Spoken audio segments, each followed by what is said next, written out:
Hello, world, and welcome to the In My Footsteps podcast. I am Christopher Setterland, coming to you from the vacation destination known as Cape Cod, Massachusetts, and this is episode 194. May is coming in hot and heavy, and boy, do I have a lot to talk about with all you fine people out there.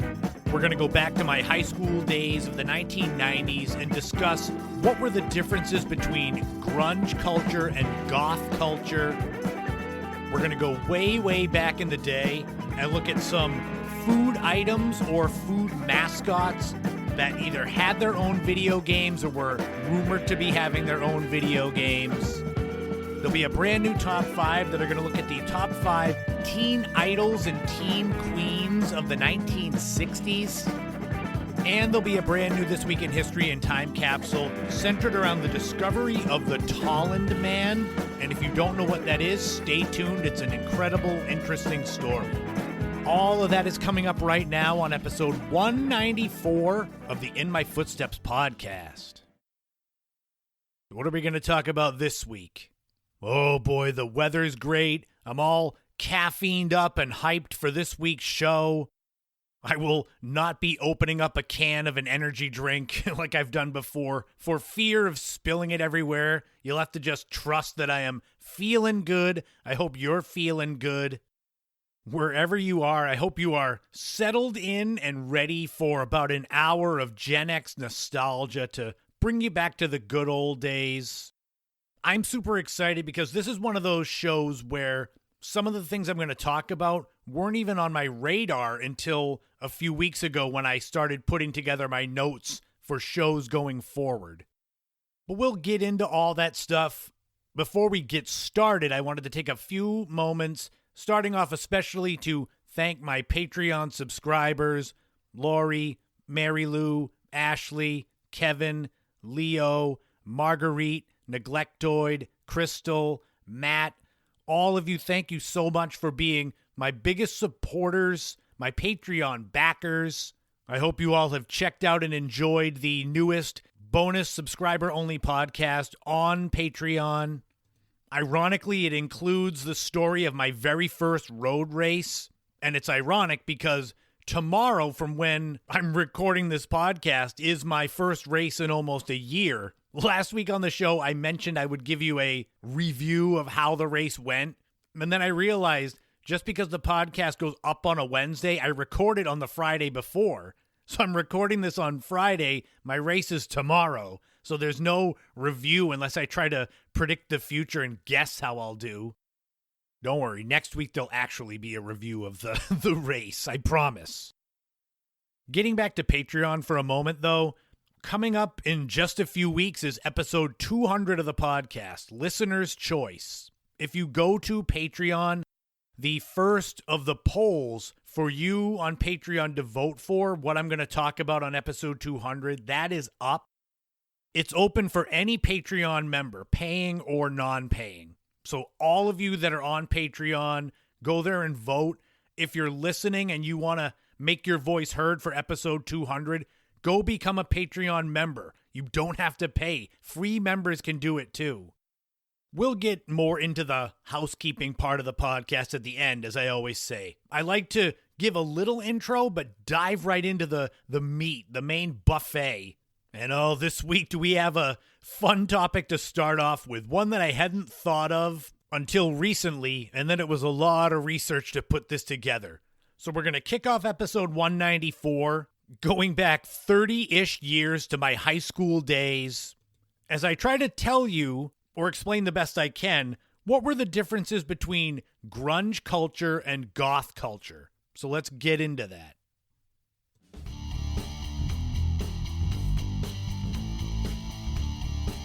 I can only speak for me, but I believe that I was chasing my identity throughout the beginning of my life. I don't know you out there when you first found something that kind of spoke to you as far as what you felt you were or where you belonged. I've told the story ad nauseum from August 1991, being in the bedroom with my friend Matt Medeiros, may he rest in peace, hearing the first few bars of Nirvana's Smells Like Teen Spirit, and it being this awakening. Almost like there was life before I heard that song and life after. It really made me feel like that was my group, my tribe, where I belonged. It was the summer after 7th grade, heading into 8th grade, when I first heard Nirvana and grunge music. I immediately began embracing the culture beyond the music, mainly the clothing. Torn jeans, flannel shirts, the more casual shoe, Vans, Airwalks. When I got into high school, I noticed there was another subset culture that was similar to the grunge culture, and that was the goth kids. The thing was, though, I knew I was grunge music, that was my thing. Being mistaken for this other group of people was not what I wanted. It dawned on me a couple of weeks ago, the whole grunge versus goth discussion, what made up each. Those of you my age, a little older, a little younger, who were part of the grunge culture or who were part of the goth culture, this is going to speak to you as I kind of do an overview of both of these sets of people and specifically how it related to the high school experience. I started high school in the fall of 1992. Ugh, I know, it's awful. But in the halls of 1990s high schools, identity was everything. Cafeteria tables seemed almost officially segregated by cliques. There were two alternating cultures that stood out, and that was grunge and goth. Both sides wore a heavy dose of black, but a closer look revealed they came from completely different worlds, musically, stylistically, and philosophically. So let's get into those, starting with the music. You listeners to the podcast know my depth of love for grunge. Grunge music exploded out of Seattle in the late 80s, early 90s, led by Nirvana, Soundgarden, Pearl Jam, Alice in Chains. It was aggressive, distorted, full of existential angst. The lyrics to grunge songs centered on alienation, disillusionment with societal expectations, depression, a deep mistrust of fame and capitalism. This was the sound of kids who didn't believe the American dream was meant for them. That may not speak to all of us who were grunge. I definitely had lofty dreams and expectations, but I was also growing up in a hardworking, middle-class family on Cape Cod. It was not Manhattan, it was not Beverly Hills, but it also wasn't the rural areas that don't have electricity or Wi-Fi or anything. It was literally in the middle. Goth music, on the other hand, had its roots in late 70s and early 80s post-punk bands like Susie and the Banshees, Bauhaus, The Cure. It evolved into a more atmospheric and ethereal direction with groups like Dead Can Dance, This Mortal Coil. Goth music often explored romanticism, death, mythology, spirituality, and the beauty in sadness. Grunge was rough and rebellious. Goth was haunting, poetic, and sometimes otherworldly. Does that sound like a good description so far of grunge versus goth? Back in the 90s, there weren't iPods, there weren't MP3s. So as far as hearing that music in the hallways of the high school, I don't think that was really possible, because that would have been the biggest indicator that you were grunge or goth. Ooh, listen to that music they got going on. So the easiest way to kind of determine where you stood on the side of the fence was the clothing. Flannel versus Victorian decay. Grunge fashion, I know all about it. It was about rejecting fashion. It was anti-style, built from thrift stores, army surplus shops. I never went there for my clothes, but the flannel shirts, ripped jeans, that was all me. I never was into the combat boots, baggy sweaters, band t-shirts, which is ironic because I love Nirvana, but I was kind of like, yeah, I don't want to promote that because that's not what grunge is all about. Clothing in the grunge style, it was cheap, easy to find, and most importantly, unpolished. It was about dressing like you didn't care what people thought because you didn't. I didn't buy jeans and rip them up and destroy them, but as they got to that point, they became more and more in style. I had pairs of jeans that looked like you would have stuck a grenade in there and it exploded and whatever was left was what I wore. On the other hand, goth fashion, it was deliberate and theatrical. Black was the dominant color, but textures mattered. Lace, velvet, leather, mesh. Makeup was crucial. Boys and girls both wore heavy eyeliner, pale foundation, dark lipstick.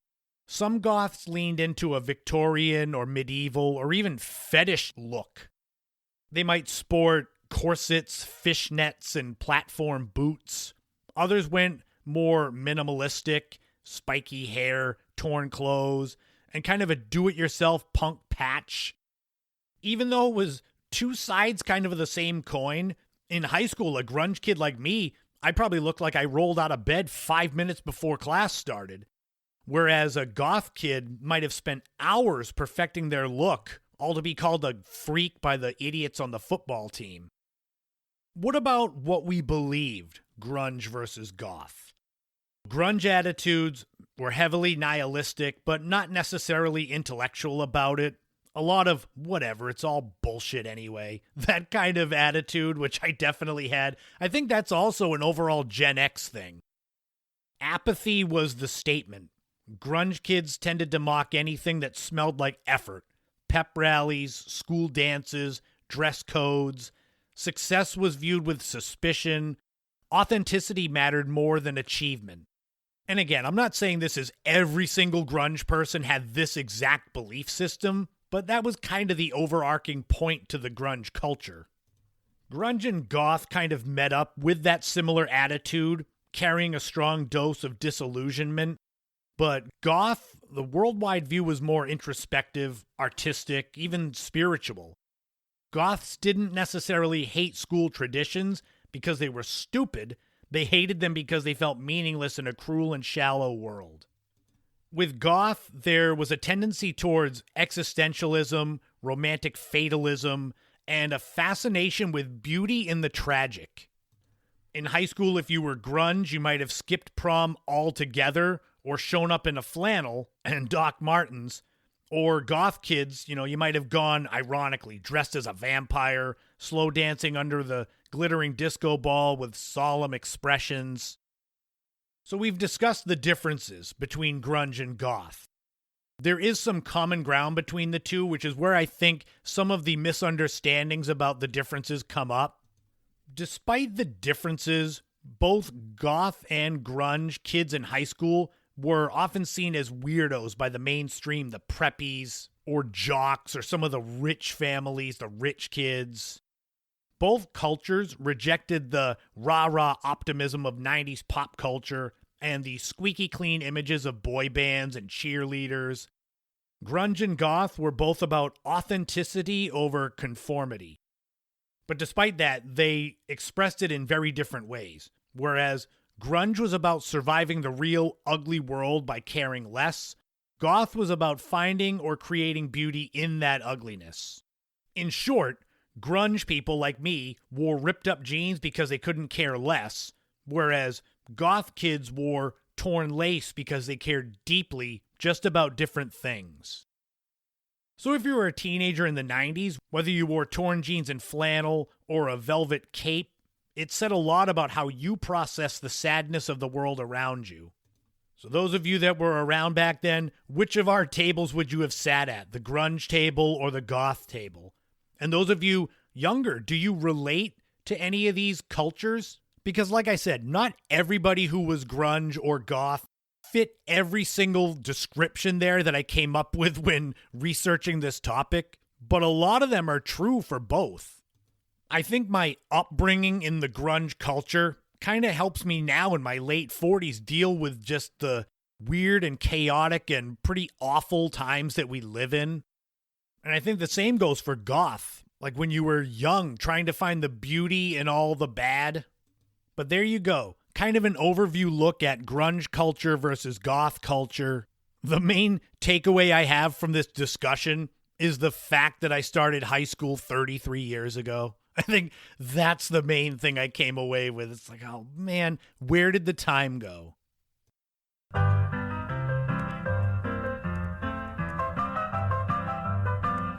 This week in history, we are going back 75 years to May 8th, 1950, and the historic discovery of the Tolland Man.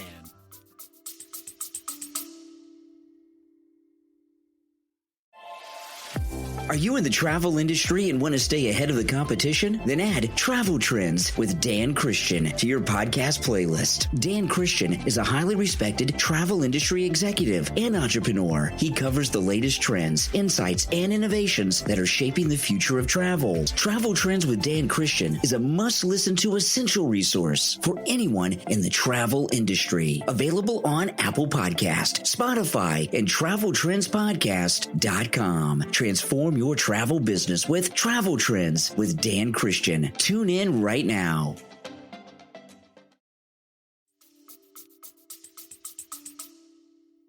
In a peat bog near Silkeborg, Denmark, two brothers, Viggo and Emil Højgaard, were digging for peat, which was a common fuel source in rural areas, when they unearthed what they first thought was a recent murder victim.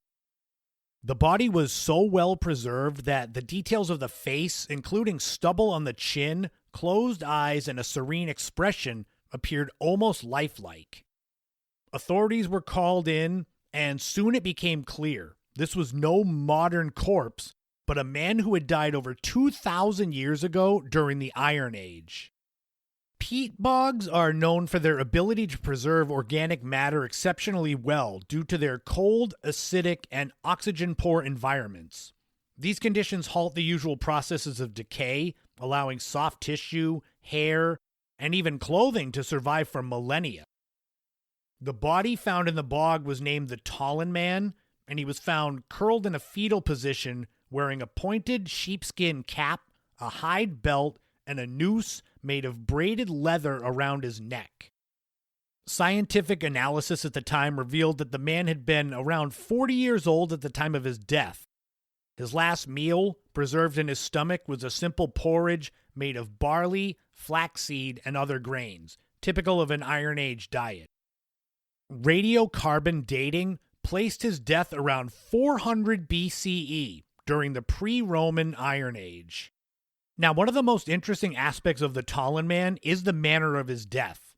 The noose and the position of his body suggest he was hanged, and many scholars believe this was part of a ritual sacrifice rather than an execution for a crime.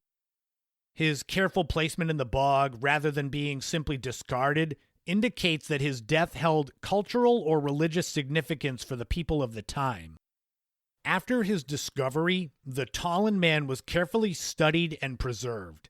His head and face were so striking that they became iconic images in history books, museums, and archaeological texts. His body was partially reconstructed and put on display at the Silkeborg Museum in Denmark, where he still remains one of the most visited exhibits. The discovery of the Tolland Man provided a rare, humanizing window into life and death in Iron Age Europe, because unlike pottery shards or weapons, an actual body tells a deeply personal story, one that connects the modern world with its ancient roots. His peaceful expression continues to fascinate both scholars and the public, reminding us of the enduring mystery of how and why he died. The Tolland Man is more than just an archaeological specimen. He's a symbol of humanity's deep past. His discovery sparked renewed interest in bog bodies, the study of prehistoric European cultures. As scientists continue to analyze his remains with ever-advancing technology, new insights emerge about ancient diets, health, and social structures. The Tolland Man stands as a quiet, poignant messenger from a forgotten world, reminding us of how much we have yet to learn about our ancestors and how much they still have to teach us. And that man, the Tolland Man, was discovered in a peat bog 75 years ago this week in history.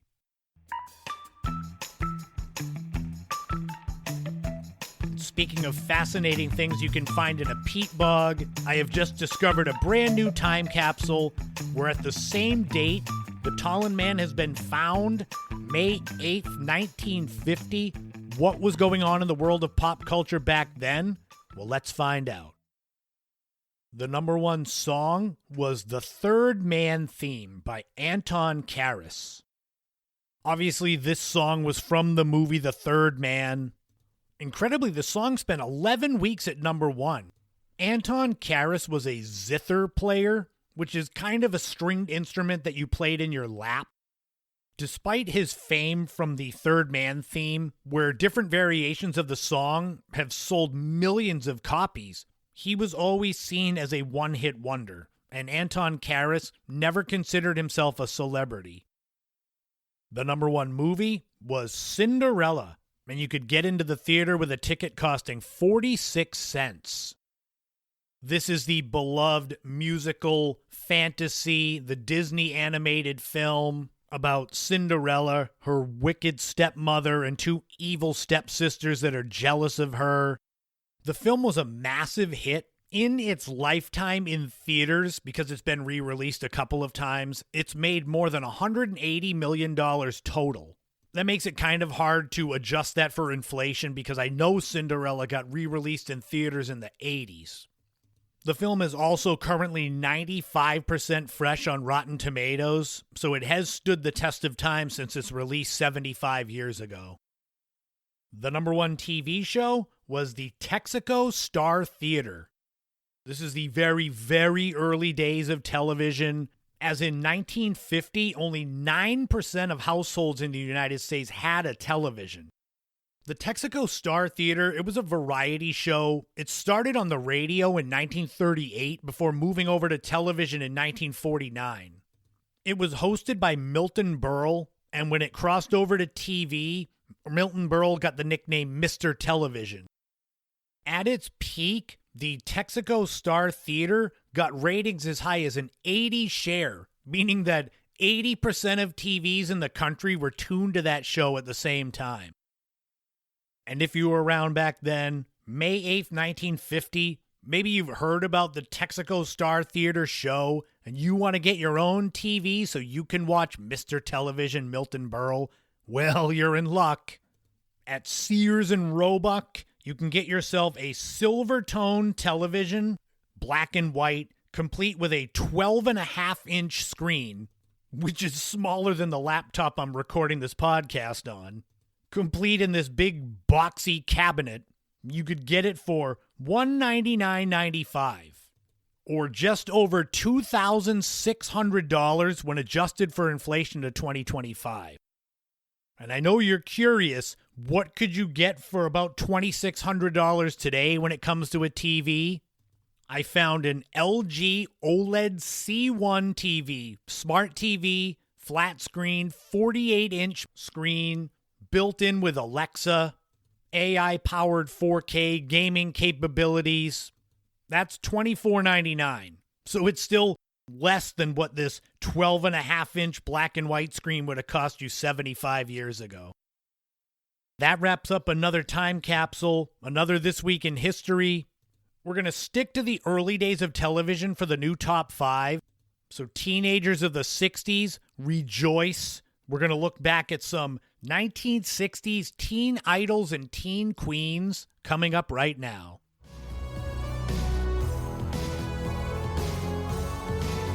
Some of the most fun times I have when it comes to this podcast is when I discover a topic I hadn't even thought about putting on the show. Because I've said since I began this podcast 4.5 years ago, when I started it, I had enough material to probably do the podcast for 4 years, and that was if I did no more research. Obviously, it has been more than 4 years. I've done a lot of research. And on last week's show, I talked about some people who were briefly famous in the 1970s. And this included Leif Garrett, the singer who was considered a teen idol. And that's where I got the idea, I should probably do segments about teen idols and teen queens from all these decades, 60s, 70s, 80s, 90s, eventually 2000s.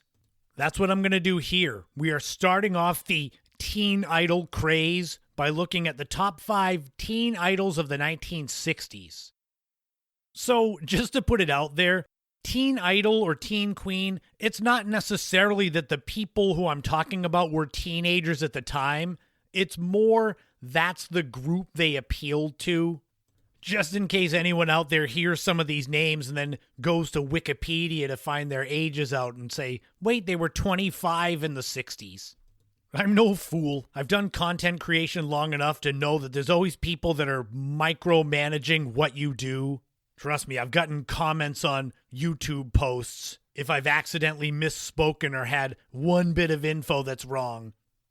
But before I go on a rant, let's actually get into this top 5. As with many of these top 5s, they are in no particular order, and we've got some honorable mentions to kind of whet your appetite for who did you have on your wall as posters and such in the 60s. Did they have posters on the wall in the 60s? I don't know. I wasn't alive back then. So, honorable mentions for teen queens and idols of the 1960s include the Beatles, because that one was way too easy. I couldn't leave them off. There was also Elvis Presley, although I would have put him in a top 5 for teen idols of the 50s, but I couldn't leave him off the 60s either.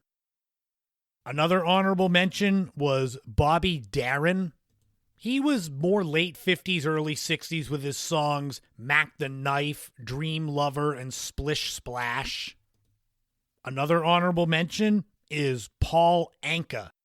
He had the hits back then, Puppy Love and Put Your Head on My Shoulder. And the final honorable mention is Bobby V. He had 10 top 20 hits, including the number 1 hit, Take Good Care of My Baby, in 1961. So those were the honorable mentions. Do you remember any or all of those? I mean, Beatles and Elvis are pretty obvious. They were almost too obvious where I was almost tempted to leave them off. And I was like, well, I can't because that's what you think of with the 60s. Let's get into the actual top 5, though. We're going to start it off with number 1, Ricky Nelson. Ricky Nelson got his start on the TV show The Adventures of Ozzie and Harriet, which starred his parents, Ozzie and Harriet Nelson. The Adventures of Ozzie and Harriet, starring the entire Nelson family. Here's Ozzie. Here's Harriet. Here's David. And here's Ricky. Ricky Nelson started his recording career in 1957 at the age of 17. Fun fact is that Ricky Nelson's song Poor Little Fool was the first ever number 1 song on the Billboard Hot 100 chart when it was created in 1958. Between 1957 and 1962, Ricky Nelson had more top 40 hits than anybody besides Elvis Presley and Pat Boone. His star slowly faded after the cancellation of The Adventures of Ozzie and Harriet in 1966 and a few film roles in the late 60s, early 70s. Number 2 is Shelley Fabares. Shelley Fabares was most known for her role as Mary Stone on The Donna Reed Show from 1958 to 1963.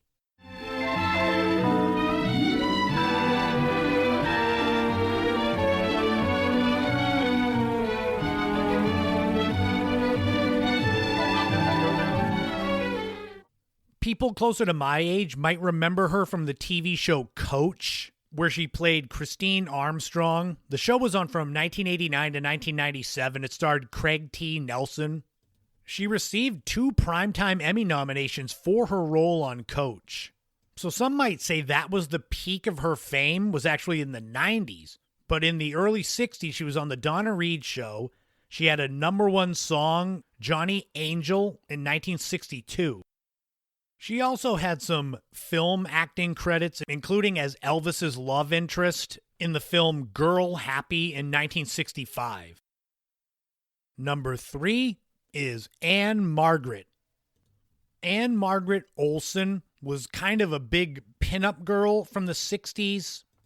I am sure a lot of you out there that were teenagers in the 60s, teenage boys, had a crush on Anne Margaret. Her first film was Pocketful of Miracles in 1961, and she received a Golden Globe Award for Best New Star. Other major movies that Ann-Margret has been in include Bye Bye Birdie, Viva Las Vegas, Tommy, and for those of us that are younger, she was the love interest in Grumpy Old Men. Much like pretty much all these other teen idols and queens of the 60s, Ann-Margret was singer and actor. Her biggest hit was I Just Don't Understand, which came out in 1961 and got into the top 20. So she wasn't a major singing star, but it was a little bonus on her acting Sunday. Number 4 is Frankie Avalon. Frankie Avalon began as a teenage singer in the late 1950s. He had 2 number 1 hits, Venus and Why. Those who grew up in the 1960s probably know Frankie Avalon more from those beach party films that he was in. Beach party films were kind of a subgenre of movies, mainly from about 1963 to 68, and they dealt with exactly what you thought. Teenagers having parties on the beach and some kind of easily fixable problems. It was a lot of singing, dancing, surfing, custom cars, tons of bonfires on the beach. The first film in that series, Beach Party, was the name of the movie. It was a surprise hit, which is why there were so many others that came out. The original Beach Party made about $2.3 million on a budget of $200,000. So obviously the film creators couldn't pass up a chance to make that kind of easy money. Now, I was almost tempted to put this next one together with Frankie Avalon. Those of you that grew up back then are probably asking where she is. Well, let's get to number 5 on the list of 1960s teen idols and queens, and that is Annette Funicello. She was basically partner in crime to Frankie Avalon in all those beach party films. Annette Funicello got her start on the original Mickey Mouse Club. She would have been one of the teen crushes of the boys in the 1950s. As with pretty much all these other teen idols I mentioned, Annette also had a singing career. She had a pair of top 10 singles with Tall Paul and Oh Dio Mio. Again, though, she is mainly known for the Mickey Mouse Club, and then in the 60s, the beach party films with Frankie Avalon. There was even a comeback that I remember going to see in the theater with Back to the Beach, which was Frankie and Annette returning to the beach where they first met. They play husband and wife in this movie. It came out in 1987. It wasn't a major box office hit, but it got good critical reviews. But there you have it. Top 5 1960s teen idols and teen queens. Those of you that grew up back then, do you remember all of them? Did you spend loads of money to go see their films or buy their albums? As I said, in the future we'll be doing teen queens and idols from other decades, but I wanted to start with the 60s, because that seems to be kind of when it all began. I don't know if they called them that in the 50s. There's no really good segue to go from 60s teen idols to this next topic.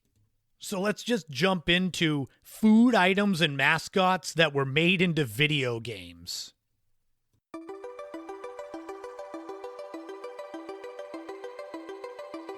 Sometimes as I get closer to 200 episodes of the podcast, I find it interesting the things that I start to research for topics. I feel at times it's like I sit back and think about the most random thing I can, or something that's so specific that there can't be an actual segment that I can mine information from. So here, as we go way back in the day, is an example of that. If I mention to you video games that were based on food items or food mascots, you'd be like, man, what in the world do you do with your time to sit around and think of ideas like that? And after I sat back and thought of my life choices for a few minutes, I would say, it's interesting to me, and hey, you're listening to the show, so maybe it's interesting to you too. What I wanted to do with this segment was not only look at the food item or mascot games that came out, but also a few that were rumored or had been in development and got canceled, because I'm a big fan of what might have been. So I've got a whole bunch of video games to get into here. I'm going to try not to rush through them all. Maybe there'll be a part 2 to this. One I can kind of gloss over a little is the game Yo Noid. This was a game for the Nintendo Entertainment System in 1990, based on the Domino's Pizza mascot, the Noid. If you want more information about this game or the Noid itself, I did a whole segment on the Noid back in episode 177, so you can go check that one out. We'll cross that one off the list. We can dive a little deeper into the Cool Spot game. This came out in 1993 for the Super Nintendo and Sega Genesis. Cool Spot was the mascot of 7-Up.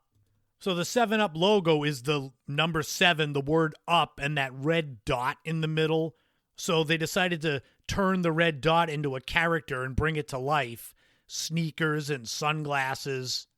As Cool Spot, you're supposed to collect other red dots and get enough, finish the level without getting killed. You're also the size of the red dot, like on the soda can, so the rest of the world is big compared to you. This game did really well. It got great reviews, and it sold more than 1 million copies. It just shows the power of that Cool Spot advertising campaign. In fact, there was a follow-up game called Spot Goes to Hollywood that came out in 1995. When it comes to food item mascots, the one that has the most games, or at least one of the most, is Chester Cheetah from the Cheetos brand of snack chips or puffs or crunches or whatever the hell you want to call them now. Chester Cheetah now is like computer animated British voice. In the 80s, he was a surfer dude. Cheetos presents Chester Cheetah. I'm Chester Cheetah. I'm just a cool dude in a loose mood. Until I see those Cheetos. Chester Cheetah had his first video game in 1992 with Too Cool to Fool. And then in 1993, there was Chester Cheetah Wild Wild Quest. The idea with Too Cool to Fool is Chester Cheetah is trapped in a zoo, and he has ordered a bunch of motorcycle parts, but the zookeeper got them before they were delivered to him. So that's the quest, is to find these parts and build your motorcycle so you can escape the zoo. I mean, I talk about random things that I put together for a segment of the podcast like this. Imagine being the people that came up with the actual games that I'm talking about. A talking cheetah in a zoo trying to put together a motorcycle. That is a "this is your brain on drugs" line if I've ever heard one. There was even rumors about there being a third Chester Cheetah video game, kind of an open world Cheetos Kingdom. But despite the popularity of Chester Cheetah and Cheetos, the games didn't sell well, so the third game was scrapped. If Chester Cheetah isn't the king of food mascot video games, then the actual one has to be McDonald's. There was a game, MC Kids, that came out in 1992 for the Nintendo, where you travel through McDonald Land to help Ronald McDonald recover his magic bag.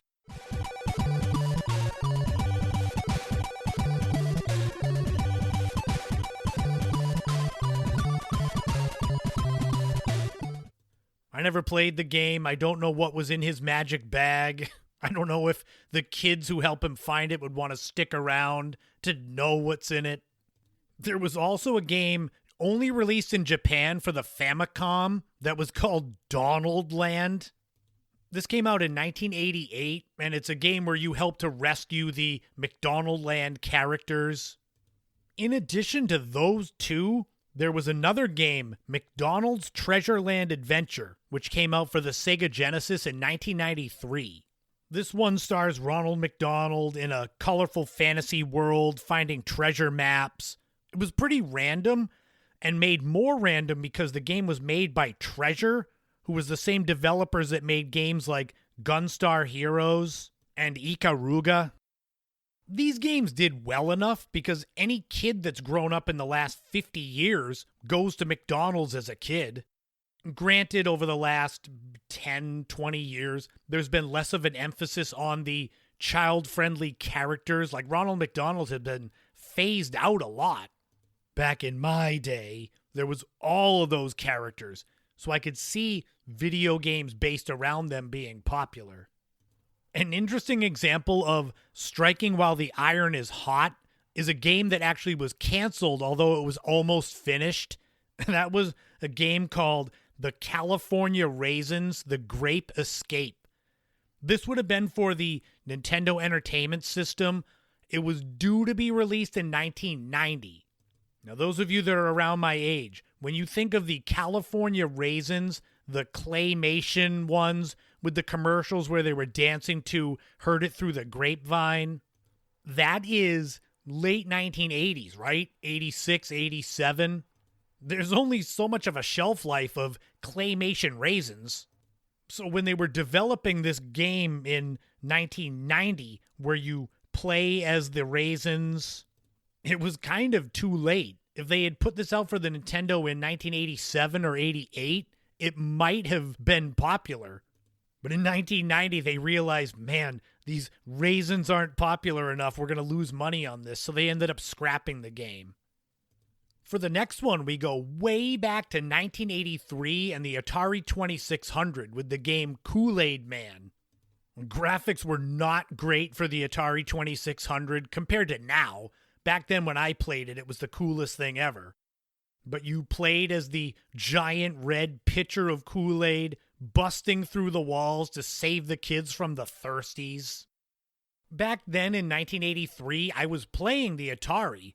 I don't know if I ever heard of this game, or maybe if I saw a commercial for it and asked my mother and she was like, yeah, I'll get you something else instead, instead of wasting my money on this. Kool-Aid Man must have been successful enough because other drink-based games came out, including the game Coca-Cola Kid, which came out for the Game Gear, but it was only released in Japan in 1994.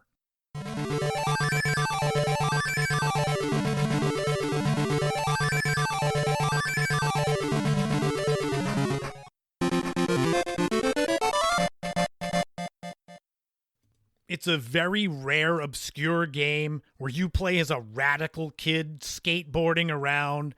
It is the quintessential, stereotypical 90s attitude. Those of you that were around then, if I say 90s attitude, you can see graphics and colors and just general mannerisms or whatever. You know what I'm talking about. So a whole video game that just sums it up. But there was also the game Pepsi Man. This came out for the PlayStation in 1999, and you play as Pepsi Man. Pepsi Man was the Japanese superhero version mascot for the Pepsi brand.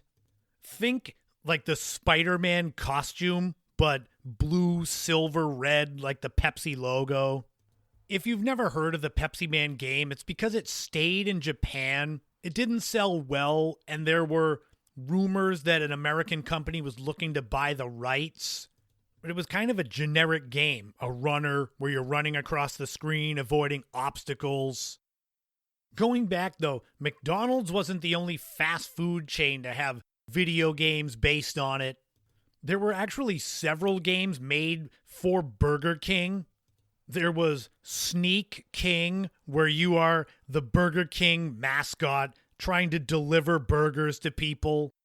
There was Big Bumpin', where you are riding in bumper cars. And Pocket Bike Racer, where you race pocket bikes.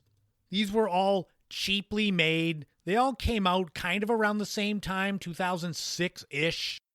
And they were for the Xbox series of consoles. Any of you ever play any of those Burger King games? I hadn't even heard of them. I had to save the best for last, at least as far as games that actually came out. The most random food product to have a game was Chex cereal. There was a game called Chex Quest.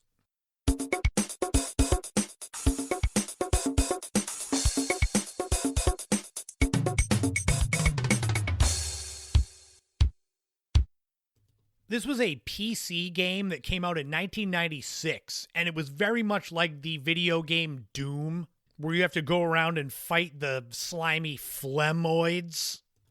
This game, I don't know how much it cost to make, but it was actually released in cereal boxes in 1996. The game has developed a cult following, and there have been other Chex-themed games, mostly centered around the Chex Mix. There were other rumored games that never got past the planning stages or concept art. There was a rumored Popeyes the Chicken Chain game in the late 90s.